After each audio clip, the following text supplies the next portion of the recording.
alguien está de este lado y del otro lado el otro desaparece, entonces la otra silla está como en acrílico, como que se pierde.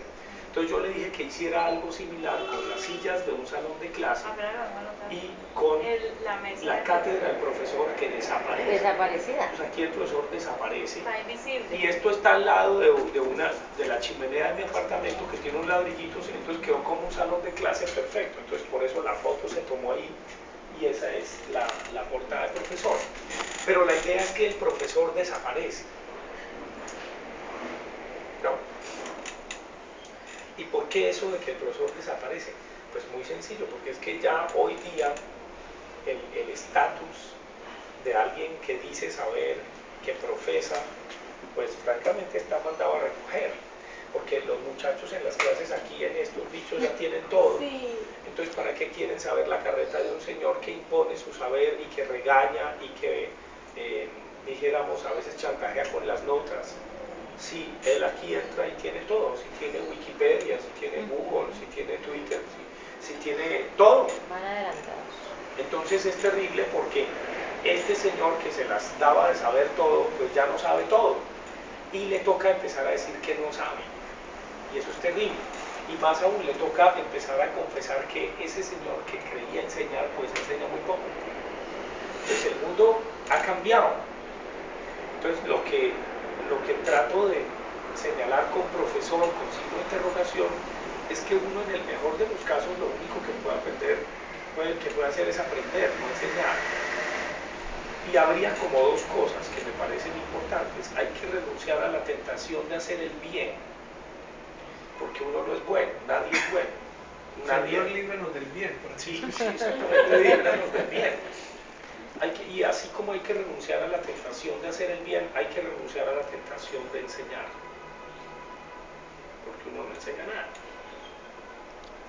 Entonces, y así como uno como que debería librarse de la tentación de hacer el bien y de enseñar, también debería librarse de la tentación de sanar y de curar, porque los médicos son unos zampones y unos tumbadores y ya no curan.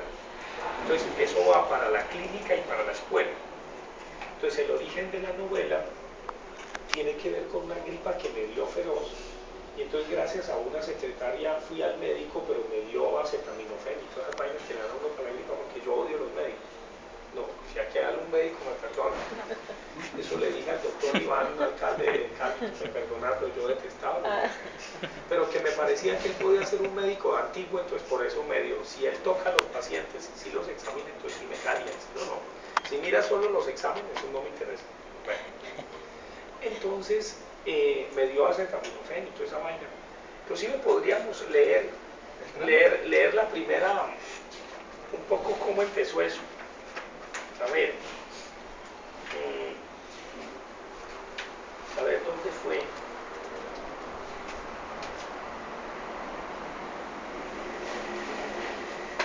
O sea que podríamos decir que la educación a distancia sí está bien. Pues no Tampoco. sé, porque es que también la educación a distancia pretende que haya como un saber en la pantalla. Es que el problema no es si sea o no presencial o a distancia. El problema es que la arquitectura misma del enseñar es la que está mandada a recoger. Yo les decía anoche que si la universidad y la escuela no aprende a cambiar, no se pone al día, no se ayorna, le va a pasar lo que le pasó a la iglesia. Un montón de gorditos que creen que tienen la verdad, pero la verdad está en otra parte y quizá no hay verdad. Entonces eso es muy dramático para una institución como la iglesia. Salvo cuando la iglesia cambie por ahí en un Vaticano III y genere, ya dio un paso dándole la cara al público, pero ya no basta con que se le dé la cara al público y aquí esté lo sagrado y allá lo profano, sino que se necesitaría que todos estuvieran en redondo. Entonces, la manera como generalmente está concebida la educación, de que aquí está el que sabe, allá está el que aprende, aquí está el docente y allá está el discente, aquí está lo sagrado y allá está lo profano, eso es lo que está mandando recoger. Tiene que ser en círculo, en donde cualquiera puede consagrar, que eso no le interesa al Vaticano porque perdería mucho poder, en donde cualquiera puede enseñar y todos podemos aprender más bien. Entonces eso es muy complicado. Eso haría que las iglesias se volvieran como la Catedral de Río de Janeiro, que parece un ovni, en donde todo el mundo está en redondo. Y García Herrero trató de copiar eso en el Minuto de Dios de Bogotá, haciéndose una iglesia en redondo. No le gustó mucho a la jerarquía. Entonces él lo disimuló diciendo, no, de todas maneras el púlpito aquí está para que no lo jodieran. Pero en términos de la universidad y de la escuela, sí deben ser mesas redondas. Ya la idea del tablero, del papelógrafo, del PowerPoint, de toda esa vaina, eso no sirve. Eso son ayudas que uno puede encontrar en un centro comercial. Pero, dijéramos, el saber está mandado a recomponerse como el creer y como el poder. Entonces eso es lo que quiero, y como el sanar, como el curar. Entonces eso es lo que quiero, dijéramos, en profesor. Bueno, pero les cuento básicamente cómo empezó esta vaina. Entonces me dio una gripa tremenda y Pilar, la secretaria, me obligó a ir al médico. Fui, me dio acetaminofén, quedé más enfermo habiendo ido al médico. Entonces al día siguiente ella me vuelve y me llama a ver cómo me fue con el doctor. Y entonces dice, en esa suena el teléfono, es Pilar, que con el doctor Bahamón acaba de conseguirme una cita.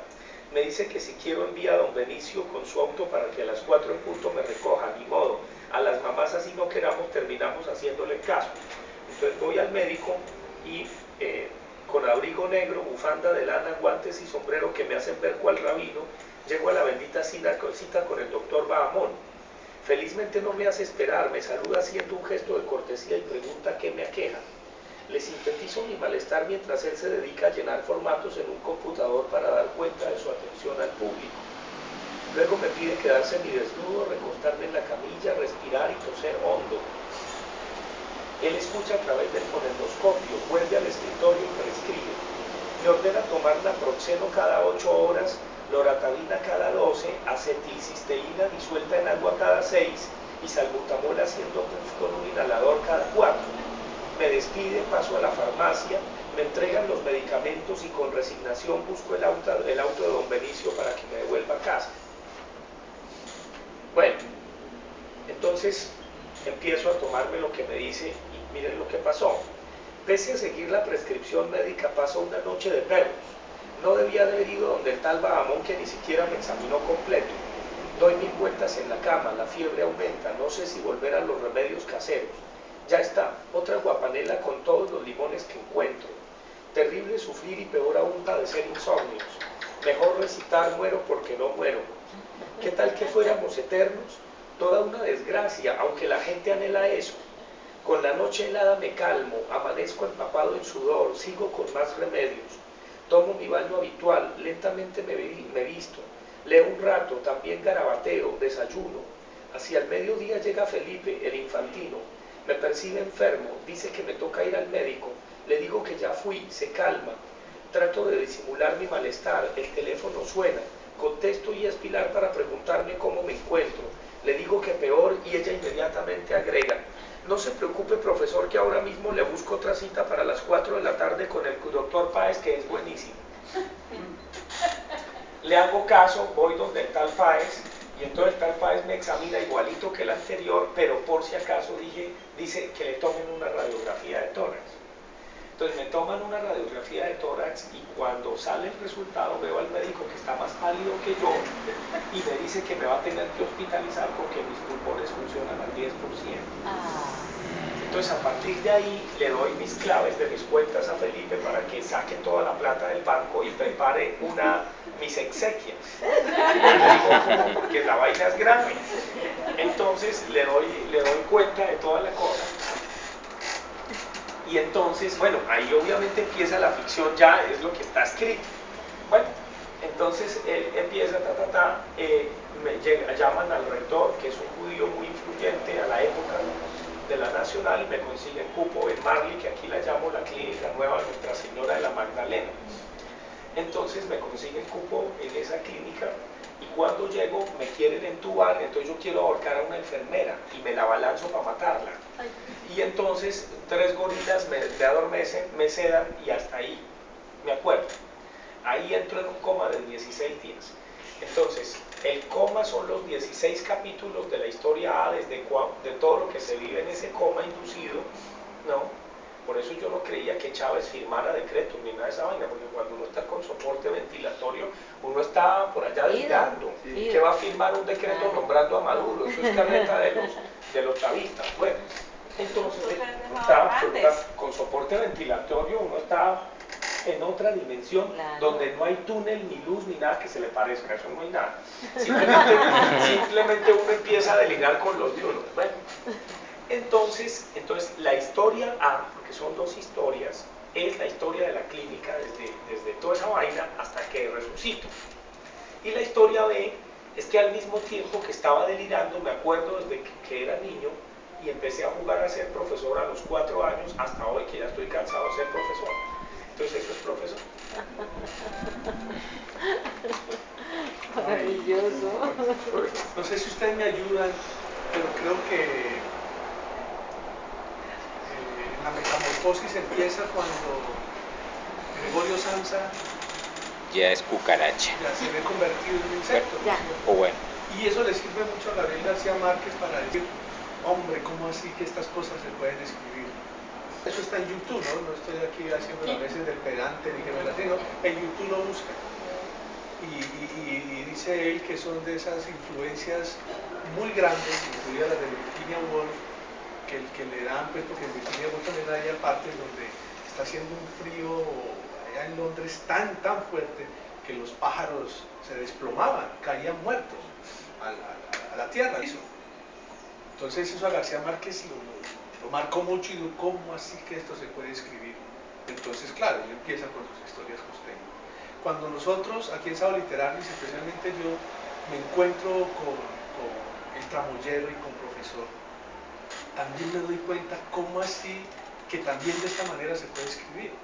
Como así que uno también puede escribir sus biografías y ser autoficción y armarla en 2 tiempos. Eso fue eso, y además sin comas. Entonces eso nos llamó poderosamente la atención y ese es el llamado de Sábado Literarios y para que pues tampoco salgan en estampida a correr y a comprar la novela, pero sí para que lean, profesor, porque... Y que no se vayan a escandalizar, porque es aterradora. Sí, si se escandalizan estamos llevados a esta altura del partido. Entonces, yo quiero salir en estampida ya mismo. Trajo, profesor, ¿no es cierto? Claro, ahí esa lo tenemos a la venta. Tenemos Sábado Literario. Entonces se da uno cuenta que es posible escribir de esa manera también. Y ese puede ser un despertar, puede ser una luz para todas las personas que están escribiendo en poesía, en novela, en cuento, que se pueden explorar otros mundos. Tal vez en esa exploración de otros mundos encuentra uno el camino, encuentra uno su propia voz, ¿no es cierto? Pero desde lo que le pasó a García Márquez con Gregorio Samsa y lo que le pasa a H y a F y a todas las consonantes y al protagonista, al profesor, pues se da uno cuenta que la lengua y que la literatura también ha cambiado, que las maneras y las formas de narrar también ha cambiado y que nosotros como principiantes en el oficio, y qué pena poeta con esa palabra, principiantes, en ese ejercicio de la literatura nos damos cuenta que hay muchas maneras de escribirnos, de redactarnos, ¿cierto? Y como lo dice Humberto, tenemos que deconstruirnos un poco. Desaprender. Desaprendernos para poder encontrar nuestra propia voz. Y encontramos en Tramoyero y encontramos en Profesor una voz auténtica, una voz irreverente, una voz amena, una voz narrativa chévere, por decirlo bien coloquial, pero Es una voz que se desprende de él mismo para contar su vida, y eso poca gente lo hace. Muy pocos. Por supuesto que hay que meterle ficción, y hay que ficción, y hay que ficcionar, ¿no es cierto? Para poder hacer que sea interesante la vida de uno. Eso a todo el mundo no le va a gustar, la vida de uno. Pero si uno lo hace con el trabajo, con la disciplina, con toda la academia que tiene encima, con todas las amistades, con todo el mundo que tiene el maestro Fabián Sanabria, pues las cosas se dan. Eso no puede ser en ningún momento un motivo para que nos perdamos el aliento, o sea, que hay que tener la misma vida de él y la misma amistad, no, sino que en esa vida cotidiana en la que hablábamos, Claudia y yo, cuando íbamos a la lectura,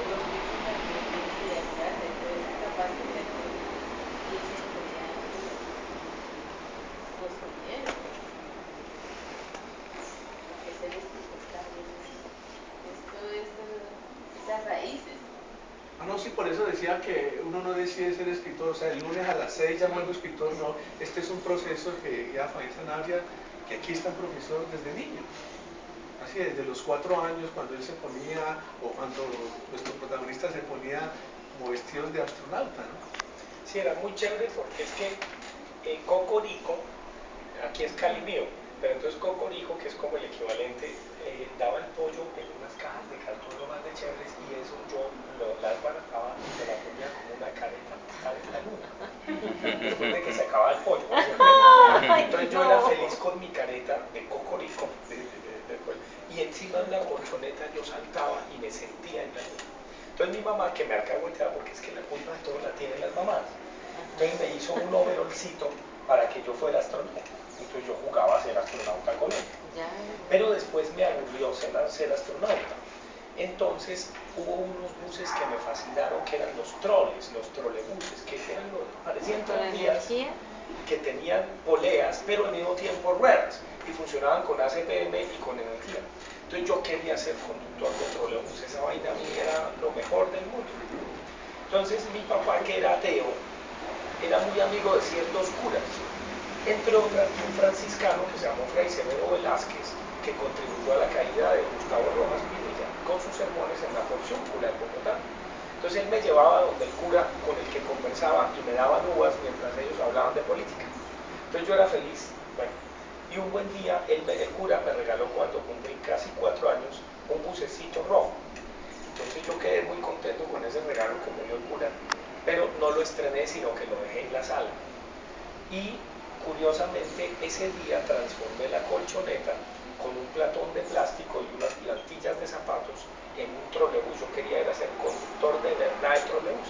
Entonces mi mamá llegó con un cartón, con una caja de cartón gigantesca, porque los trolebuses aislaban al conductor con una cabina especial del resto del público, y desde entonces yo me sentí conductor de trolebús.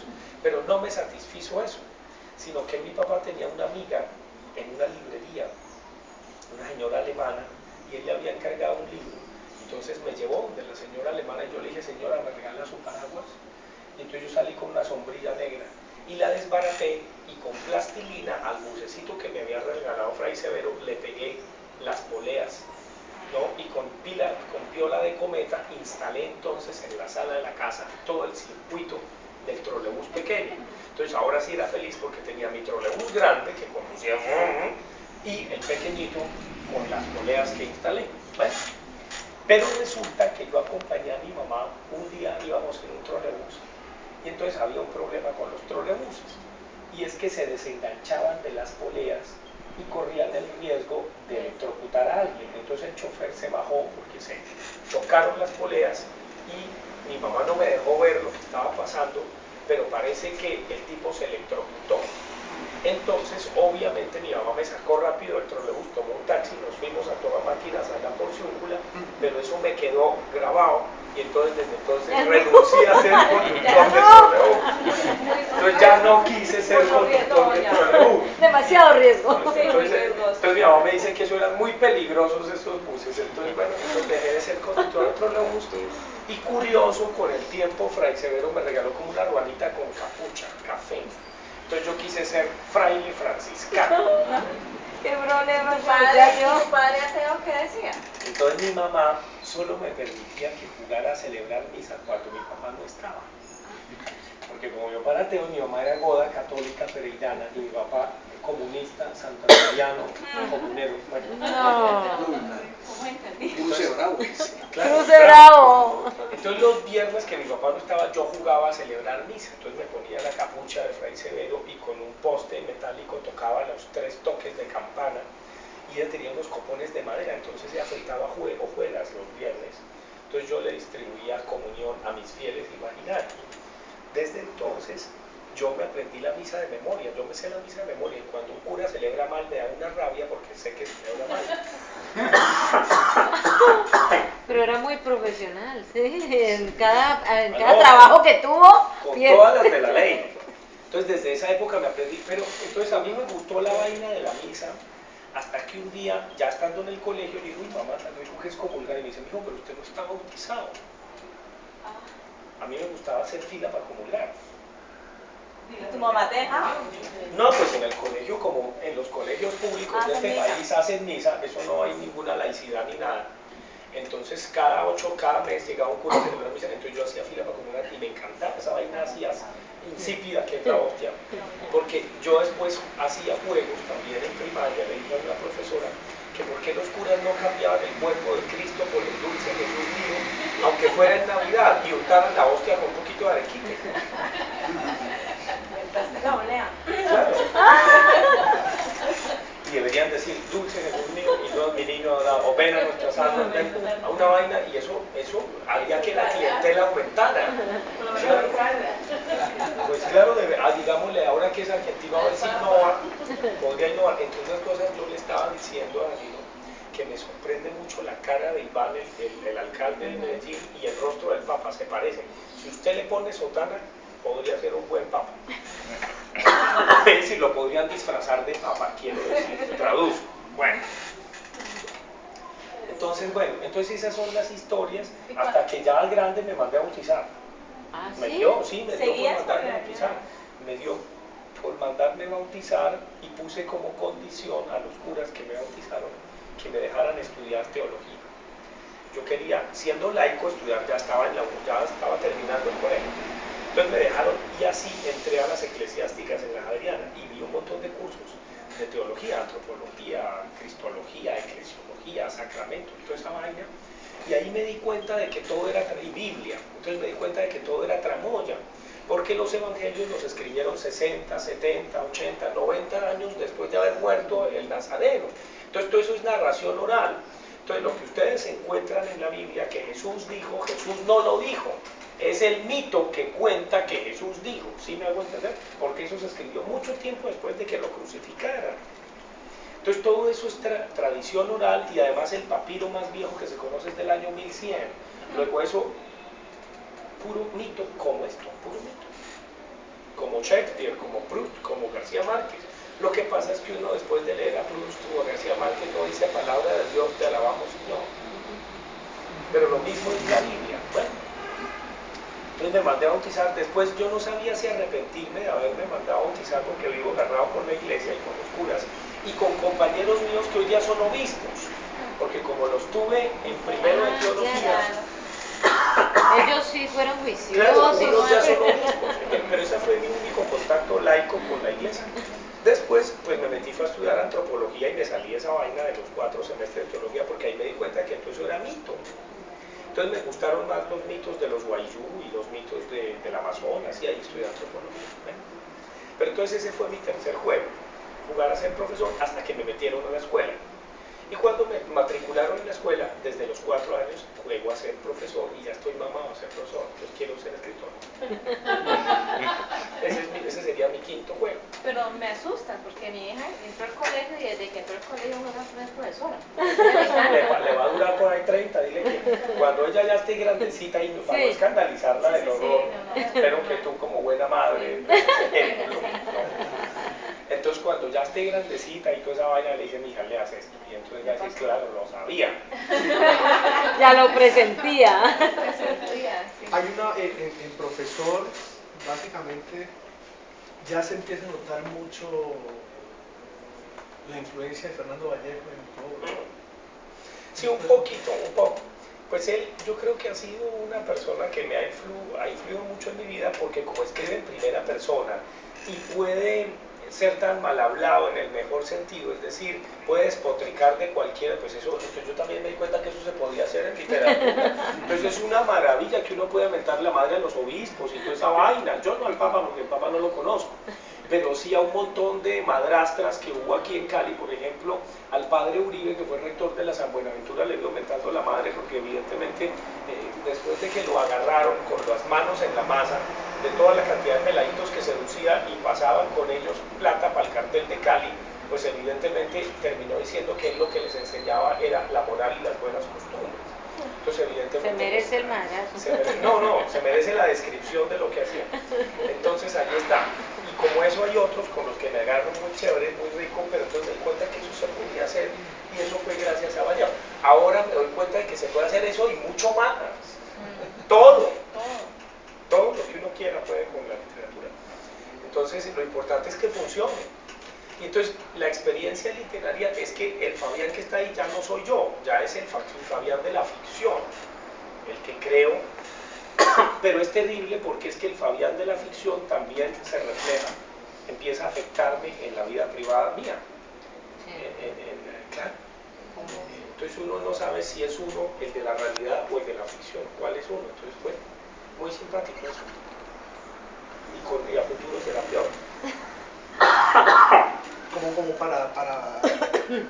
para mí, pues aclarar un poquito y después para todos cuando lo estemos leyendo, en la página 57 al final dice, ¿acaso no puedo tener corazón franciscano y mente jesuita?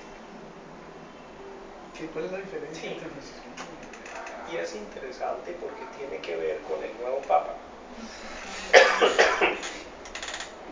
En mí, de la misma manera que se oponen mi papá ateo y mi mamá goda católica, se opone la mente jesuítica y el corazón franciscano. Ese es como el sentimiento trágico de la vida. Y es que cuando el corazón dice sí, la mente dice no y viceversa. Entonces, si uno es muy sentimental, si uno es muy de corazón, llega al colmo del corazón que se llama desesperación. Si uno es muy racional, llega al colmo de la razón que se llama escepticismo. Pero de esos dos colmos, del colmo de la vida, del colmo de la razón que se llama escepticismo y del colmo del corazón que se llama desesperación, surge una fuente inagotable de verdad y de consuelo, la suprema incertidumbre. Entonces, mi mente es jesuítica, el jesuita es calculador, hipócrita, minucioso, casuístico. En el fondo entra por la del mundo y se sale con la de Dios, es decir, con la que él cree que es de Dios.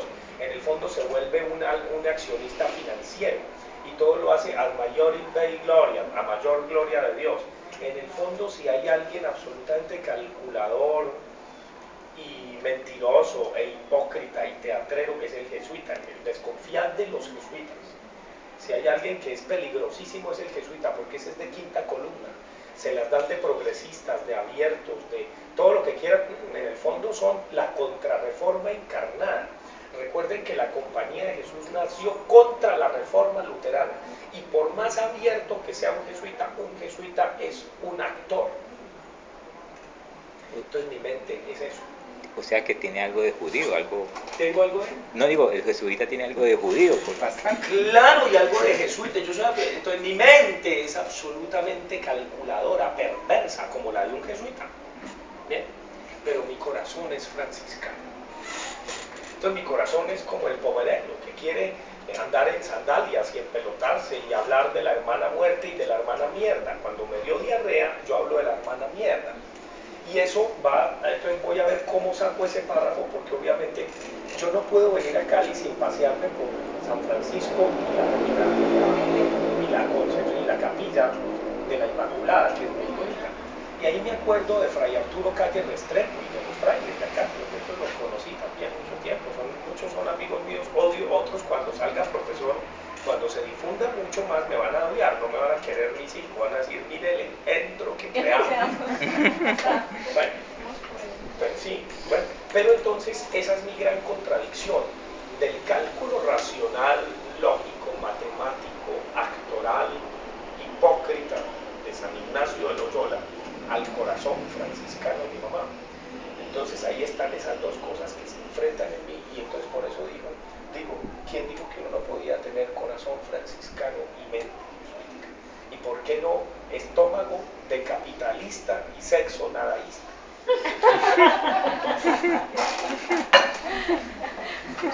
No se olviden que estamos pues, con profesor y es en el sentido de que aquí está la vida del escritor.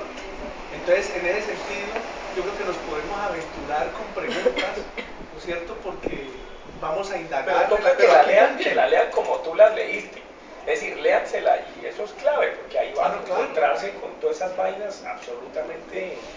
Pero son de ficción, porque es que el Fabián de ahí ya ese es de ficción, ya ese no soy yo, aunque ese vergajo ya me influye a mí. Ya te pasó ¿Sí la me hago tramoya. entender? Sí. Claro. Te pasó la tramoya. Claro, cuando tú creas una autoficción tuya, valga la redundancia, o cuando creas una ficción sobre ti, ese personaje ya te va a influenciar a ti. Y te va a denunciar. Te va a decir, ay, ahí está el jesuita. Ahí está el franciscano. ¿Sí? Es muy interesante eso. Es un ejercicio hermoso. Porque todos tenemos muchos yo's, muchos yoes. Uno es el yo padre de familia, otro es el yo estudiante, otro el yo profesor, otro el yo del novio, otro el yo de la novia, otro el yo que se la juega a la novia, otro el que se la juega al novio, otro el yo... Etcétera, Nosotros etcétera, hicimos un trabajo etcétera. sobre los seres que me habitan Claro. y el poema quedó bravo, sí, porque somos demasiados en nosotros mismos. Exactamente. Tenemos muchas personalidades, es decir, muchas personares, muchas máscaras. Entonces, claro, cuando tú pones en la ficción buena parte de tus máscaras, luego esas se vuelven sobre ti, o contra ti, o te apoyan, o te encubren también, todo eso se da. Pero es muy interesante. Pero una pregunta, ¿tus libros son como tus hijos? ¿Lo sientes? Pues, o sea, hemos tenido aquí escritores que dicen, no, es que es como un hijo, y tú lo sacas y si te hacen alguna sugerencia, alguna crítica, entonces o sea, te duele tanto como... Claro, son como los hijos, pero también hay que aprender que a los pobres chinos les van a cascar en el jardín y uno no va a estar todo el tiempo defendiéndolos, ellos tendrán que defenderse solos. Es que todavía no se ha lanzado. No, está como en secreto, ustedes son privilegiados, ¿Ah, sí? porque el lanzamiento oficial es en la Feria del Libro de Bogotá en abril. En Por ahora solamente en pequeños círculos les he hablado, profesor, todavía oficialmente no va a haber una portada en el tiempo, entonces esa vaina, una hoja del tiempo, y ahí sí ya se lanza, pero por ahora esto es, todavía no. Sí, pero pueden, lo mismo, yo los que no puedan, a estudiantes, o sea, profesor, mándenles el PDF, piratéenlo, entonces esa vaina es buena. Entonces, Pues claro, lo importante es que se riegue, claro, que se claro. riegue. Y con el tramoyero te criticaron mucho. Pues obviamente en el tramoyero no hay personalidades pues muy perjudicadas como el profesor, pero... Vamos a ver qué efecto trae el profesor. Pero con el tramoyero, ¿cómo te fue con las críticas? Muy bien, mira, y hay una crítica muy buena de un señor que se llama Fernando Fernández, que escribe en Quién y Qué, y que se la leyó con mucha propiedad, y escribió un artículo para esa revista que se llama En busca de la originalidad perdida, y le pegó mucho porque, quiero decir, le pegó en el sentido que acertó a muchas cosas de las que quiero decir en el tramoyero. Ahora, la recepción que ha tenido el tramoyero es muy grande en estudiantes universitarios, en muchachos, inclusive en colegio, son felices con esa vaina porque está muy con el mundo de internet, con el mundo de la tramoya, de jugársela a la novia, de todas esas vainas, entonces están atrapados con eso. Tiene un toquecito caiceresco, empantanado, el tramoyero, en el mejor sentido, muy juvenil, muy adolescente. Es que era la época, ¿no? Sí. La que están narrando en esta época. Muy de ese toque. Ya profesor es más para profesor, pero también para estudiar. Pero que alcanzamos a leer, Edgar, ¿te acuerdas? Aquí estábamos haciendo un ejercicio, ¿no es cierto? ¿Alguna duda te surgió? ¿Recuerda un poquito de lo que hablábamos? No, yo más vale cuando leímos algunas páginas del profesor, A mí me quedó no una duda, sino la inquietud de que hay escritores que necesitan ambientes para escribir, ¿cierto? Hay profesores que necesitan la soledad, el silencio, o necesitan estar rodeados de mucho público o de mucho ruido. Por lo menos tú, que escribiste el profesor, necesitaste estar en un coma inducido para poder que él naciera. Entonces a mí pues bueno, en esas lecturas sí me quedó la inquietud de que si de pronto ahí estuviste privado, digamos, de vida, tuviste como una vida artificial, pero si de pronto hubieras quedado privado de la libertad en un calabozo, ¿hubieras escrito también ese libro? También, yo creo que, bueno, ojalá que no sean las circunstancias extremas las que lo lleven a uno a escribir, pero me temo que a muchos sí. Por ejemplo, el tramoyero lo escribí porque era para sacarme una tusa berraquísima que tenía. Entonces, cuando escribí el tramoyero, es como un amigo que vive en Ginebra y cuando viene a Bogotá se compra una mazorca medio asada en Cajicá y lanza la tusa lo más lejos que puede. Entonces, así lancé la tusa escribiendo el tramoyero y curado. ¿Sí sirvió? Claro, es terapéutico, mire, escribir es terapéutico, esa vaina es genial. Entonces lancé la tuya y ya, entonces, buenísimo.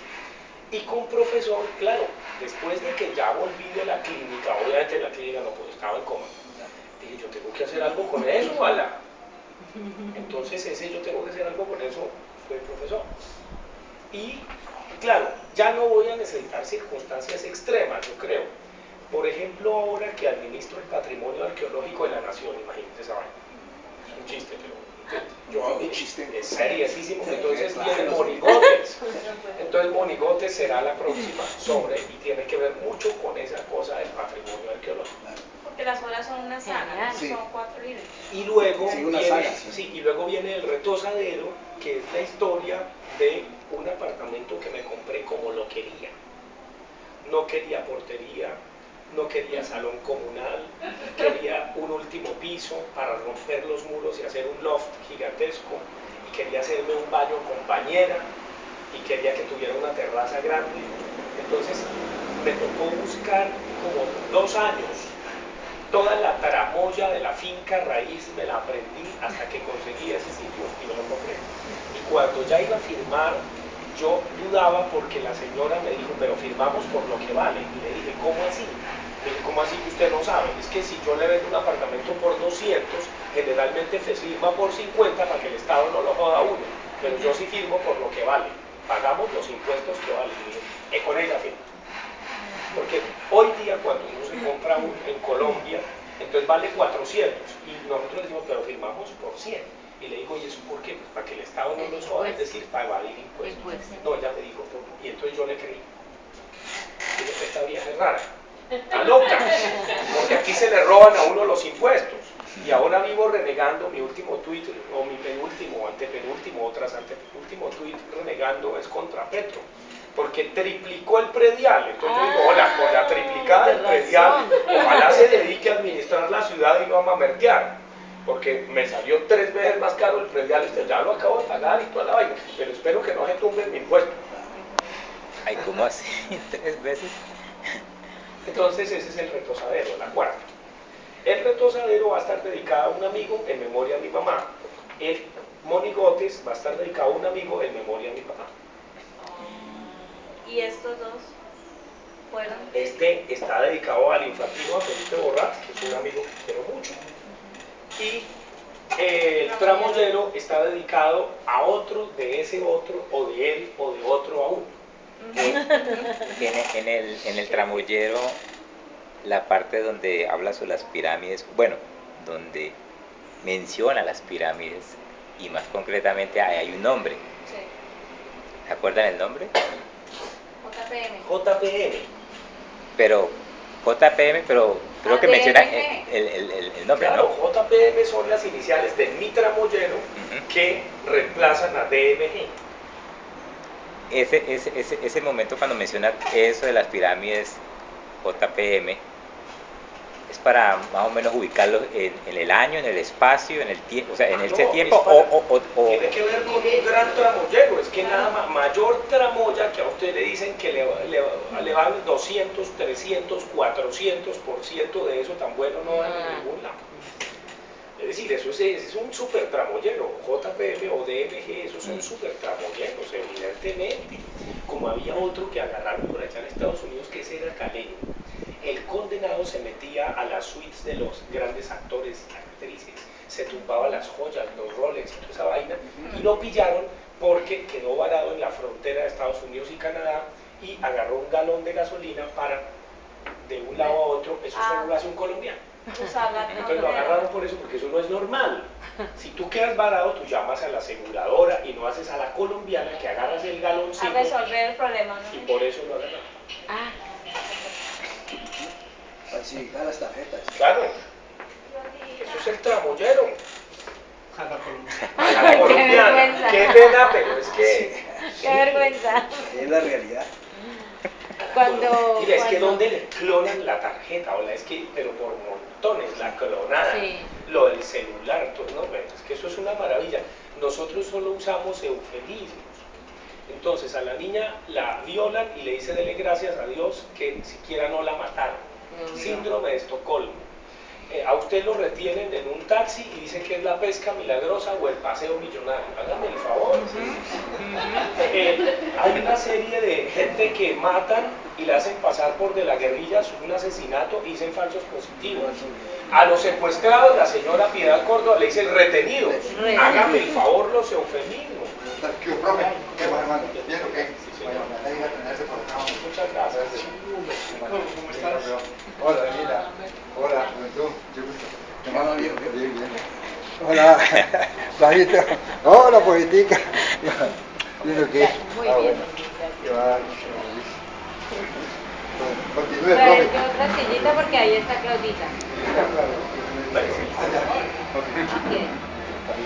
Hay una situación que tú describes respecto al maestro, es que hay otras formas de escribir. Y pues yo escribo poesía, pero por ahí tengo 2 renglones de una supuesta novela. y me sueño, ¿no? Y elocuro, y yo me imagino todo lo que viene después de eso, y fue por una cosa que me pasó, entonces yo hasta tengo segunda parte, otros 2 renglones de una segunda parte. Pero lo que tú decías de que hay formas diferentes de escribir, entonces me hace pensar, Una gomita. uy, no, pero usted las va a necesitar para la garganta, esas No, le eso son refrescan. vitaminas C, háganle, eso es delicioso. Muchas gracias. Hasta donde Gracias. ¡Ah! ¡Maestro! No, a las damas. Caballero hasta el fin, diga. Eso, muy bien. Bien, puedan. Mira, Vio que no queda de sino y se compartió. Pero mira, También la caja. A mí me toca la ¿Sales? ¿Sales? cajita. aquí le doy la que, mire, la cajita es muy buena.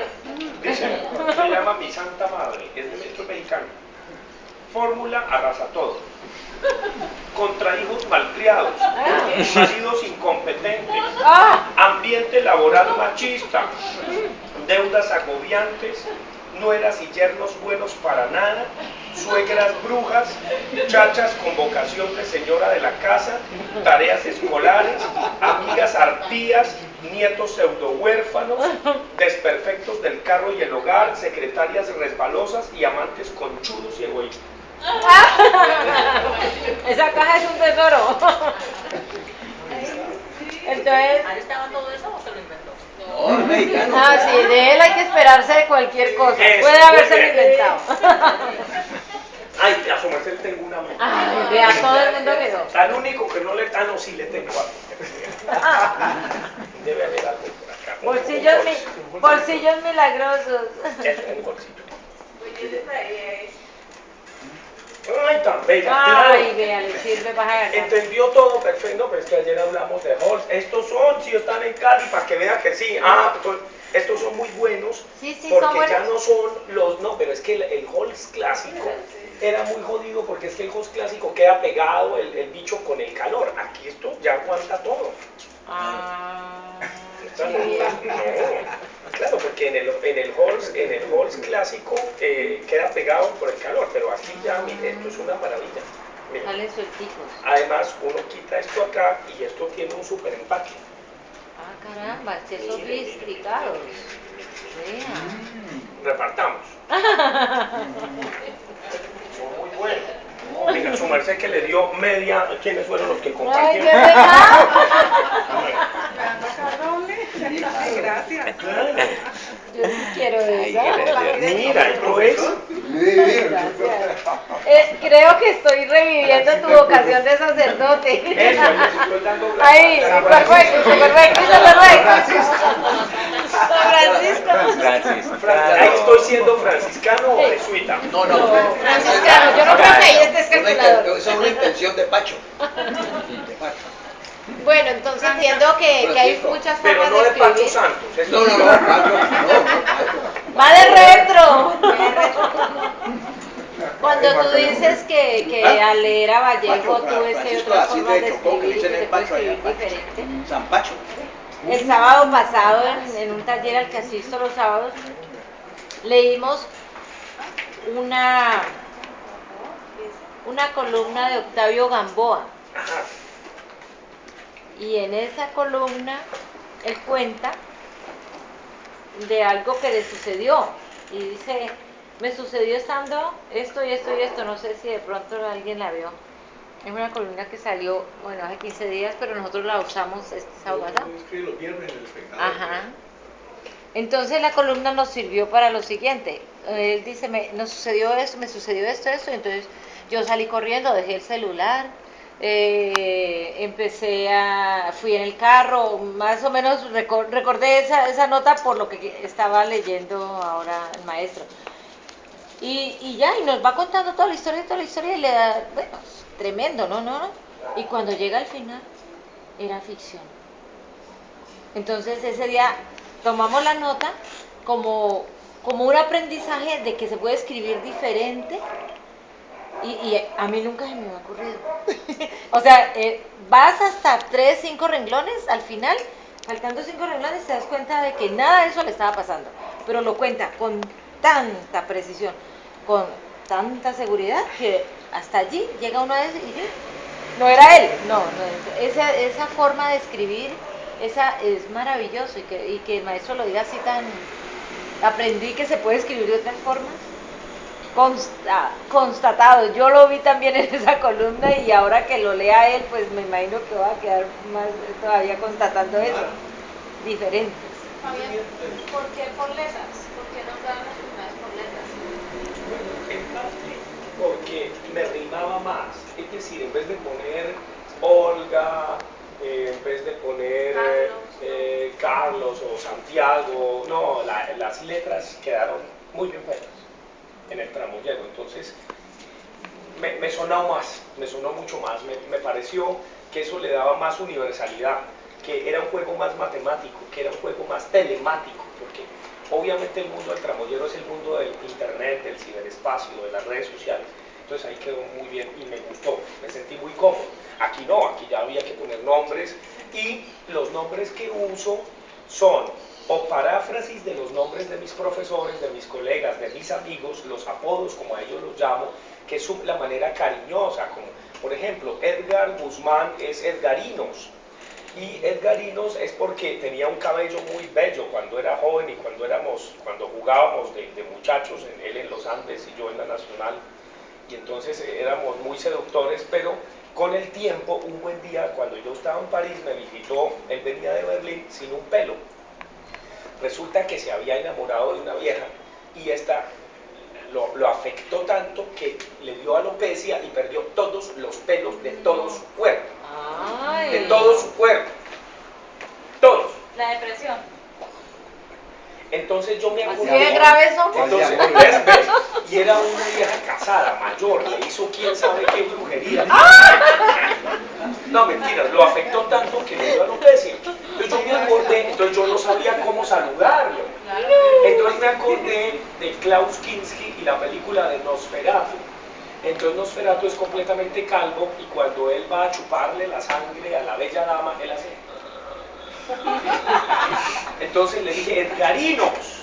Y quedó Edgarinos. ¿Ves? Entonces yo le digo Edgarinos y él me dice Fabianchito. Entonces ya quedamos, ya, ¿ves? Y así cada amigo, cada persona tiene un apodo cariñoso que está ahí reflejado. Ahora, a los profesores que no me caían bien, entonces les puse el nombre del que se avergüenzan. Entonces, por ejemplo, hay una profesora que se llama Marta Lucy Zambrano. Entonces le digo Lucy Zambrano porque detesta el Lucy, yo sé que lo detesta. Claro, a otro sí es un homenaje que le hago, que es Guillermo Roque Páramo, que fue rector de la Nacional, le digo Roque Páramo, porque él es Roque y le gusta ese nombre y no saben que se llama así. Y con Antanas, entonces porque quedó Atanasio Moscus.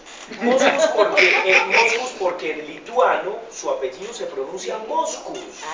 En lituano es Moscus, esa C, K es Moscus. Así se debe pronunciar. Y el cívicas es cisvicas. Se escucha así. Y no le quería poner Antanas, sino algo más colombiano, griego. Entonces Atanasio me pareció regio y dije, quedó Atanasio Moscus y me sonó. Entonces, claro, entonces él se llama Atanasio Moscus, el profesor. ¿Sí ven? Entonces así va uno bautizando a su gente. El nombre es el hombre. Cuando usted le ponga nombre a algo, ya consagró. Es genial la capacidad que tenemos de ponerle nombres a los seres, a las cosas, a las plantas. Y es difícil. Claro que es difícil. Para escoger qué era, Rufo era que se iba a las tumbas. Sí. Es muy dificilísimo. ¿Cierto? Rufo se iba Pero al ella lo recibe cementerio. con un bolsito. Hola. No, es que estamos repartiendo entre todos. Es que está en ese momento el sacerdote franciscano. Soy de franciscano. Repartiendo la comunión. La comunión. Entonces toca decir dulce, pero la próxima vez hacemos obleas y entonces les doy el dulce. Con manjar blanco. Con manjar blanco, carajo. No, con manjar blanco bien delicioso. Mira, tiramos el dulce, Jesús mío. Yo creo que si un obispo asumiera eso en Cali, se llenarían otras las iglesias. Dar el dulce, Jesús mío. Todo el mundo, ven a nuestras almas. Y otros dicen, ven, no tardes. Y repetiríamos en la fila. ¡Claro! Hay una cosa que también me ha llamado mucho la atención en el ejercicio de la escritura, Fabián, es para todo es la disciplina. Es decir, esto puede que, digamos, salga la narración a la 1 de la mañana, a las 12, pero como opera la novelística Fabián Sanabria es casi matemático, es decir, ¿por qué no sabes cómo sabes un poco de eso? Sí, es decir, para poder escribirme una novela, lo primero que tengo que hacerme es la maqueta de la novela. Y eso me puede tomar, en el Tramoyero me tomó 2 años. Porque ahí estaba empezando. Cuando uno empieza es jodidísimo.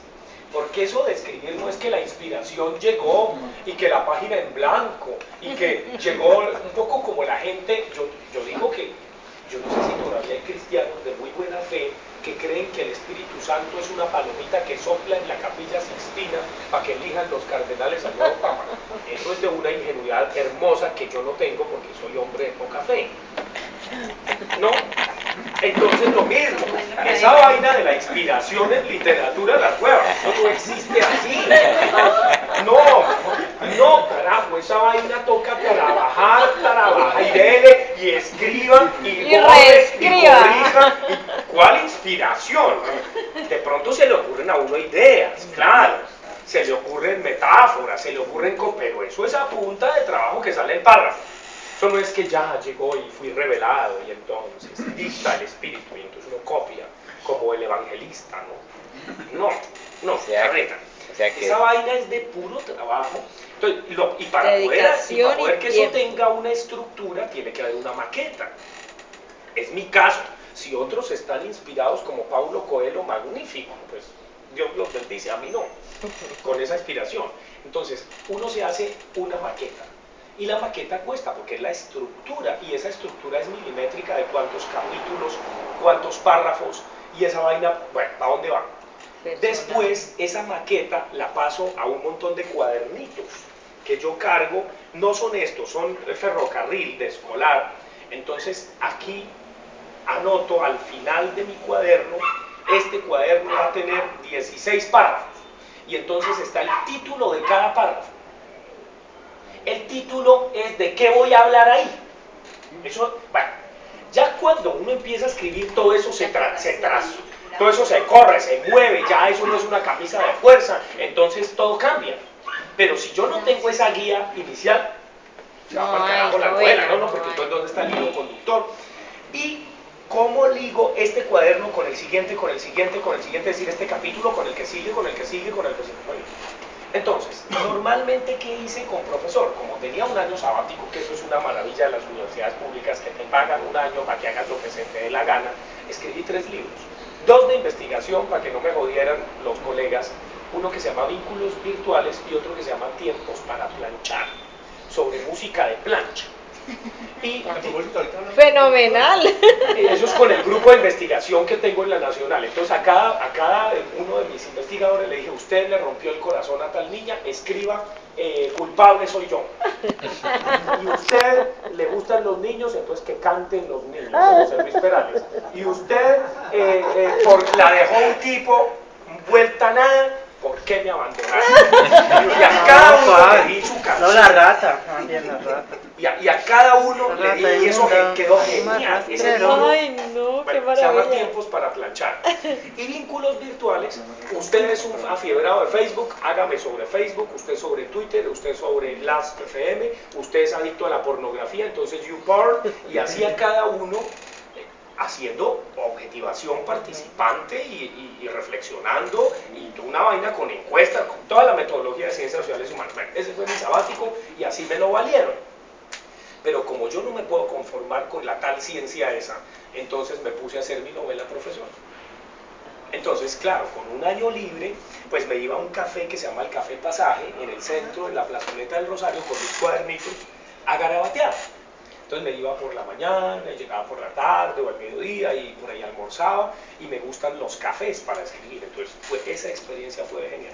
¿Y el ruido, la gente No, porque no es que molesta? tú estás en, es decir, es una ventaja porque el Café Pasaje en la plazoleta del Rosario, aunque tiene televisores, porque la desgracia hoy día de todo comedero, todo restaurante es televisor a todo taco, con fútbol, o con telenovelas, o con yo no sé qué carajo.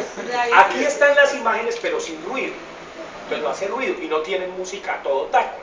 Además que venden un café delicioso, cervezas deliciosas, y venden una agua aromática exquisita. Entonces ahí tú te pides 4 o 3 aromáticas en toda una tarde y ya avanzas.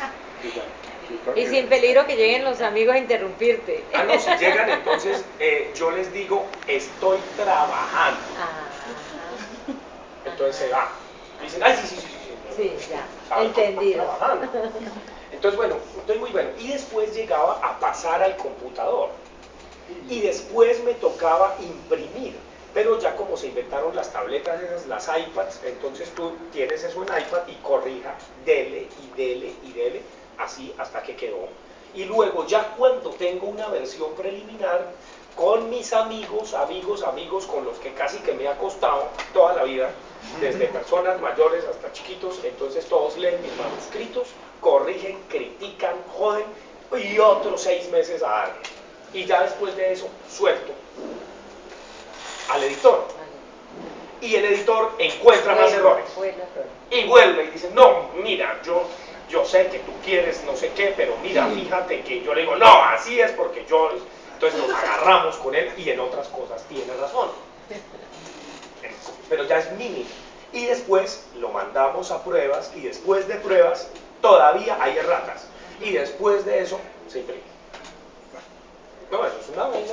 Pero la 2 años por ahí. diferencia entre uno y 2 otro, años. pero la diferencia entre Tramoyero fue 4, me gasté.